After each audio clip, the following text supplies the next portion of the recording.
and my topic is allocation of frames. So basically, what is allocation of frames? Allocation of frames is that CPU can execute a process if it resides in main memory only. Generally, the main memory is divided into partitions, that is called frames.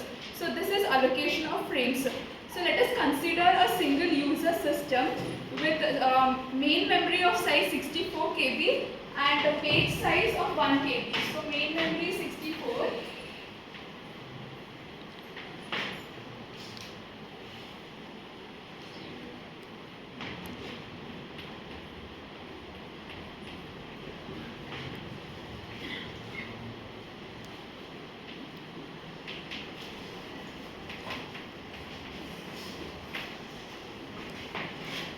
So we divide main memory into different frames because we know that frame size is equivalent to page size. As we have main memory of 64 KB and we'll have 64 free frames. From this 64, we'll take 14 free frames for our as operating system for its operations. So 64 minus 14 will be 50. 50 will be for us as a user, for us that is as user process. So now under pure demanding, all 50 frames will initially be put into free frames list, and now when the user starts executing, it will generate a sequence, a page called and get the free frame list. And now when the scene has come to page replacement, when page replacement comes into scene, 50 frames are exhausted now, and when 51st page will be loaded to the physical memory, it will not get any free frames. So by performing page replacement and some special strategy, that page has been selected as a victim, and that victim will be paged out, that is, it will be swiped out, and 51st page will be loaded. So the next concept is minimum number of frames. So minimum number of frames, we cannot allocate frames that is more than available frames. This we are familiar as we had seen it in resource allocation, that we cannot allocate more number of frames than the available number of frames. We must allocate minimum number of frames because as the number of frames or as the number of processes allocated to each process decreases, the page fault increases. Whereas a minimum number of frames per process is defined by the architecture, the maximum number is defined by the amount of available physical memory. Now let's see the allocation algorithm. In this allocation algorithm, we have 5 approaches. The first one is equal allocation, the second one is proportional allocation, third one is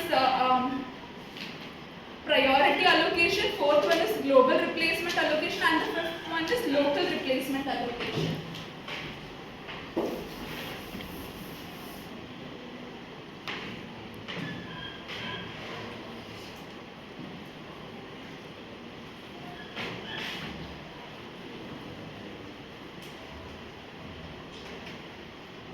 So let us see first one, the equal allocation.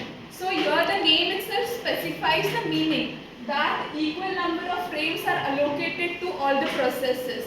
So let us take an example.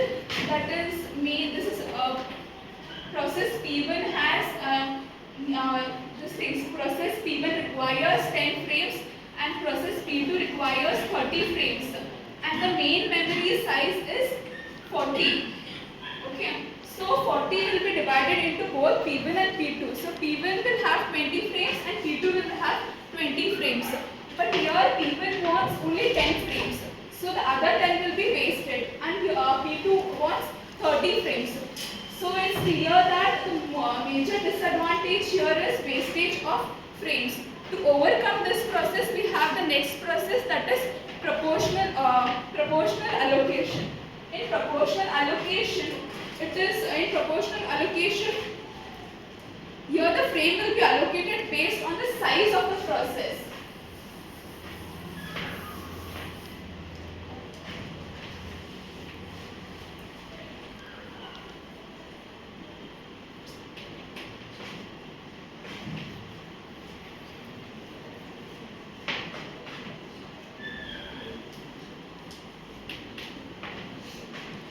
And the example, we are taking the same example as we took for equal allocation. In equal allocation, we had P1 10, P2 as 30, and main memory size we had was 40. So in this proportional allocation, the algorithm is like P1 will be allocated as P1, it is 10. So 10 divided by the demand of the frames, that is P1 plus P2, that is 10 plus 30, that will be 40, and the size of the memory, that is 40. So 40. So P1 will be allocated, 10 frames will be allocated to P1. The same with P2. P2, this is 30 divided by 40 and 40. So 30 will be allocated to P2. So here we came across the problem that we had an equal allocation. Here we are, according to the size itself, we are giving the frames. But there is a problem here, that is the major disadvantage is that here we are not seeing priority. So to overcome priority, we have a third approach, that is priority allocation. Here, based upon the priority, frames will be allocated. That is, higher the priority, more the number of frames will be allocated. Lesser the priority, less the number of frames will be allocated.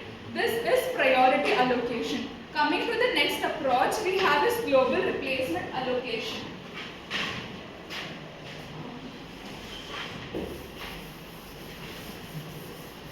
Suppose that in global replacement allocation, this allows a process to select a frame from the list of all other frames.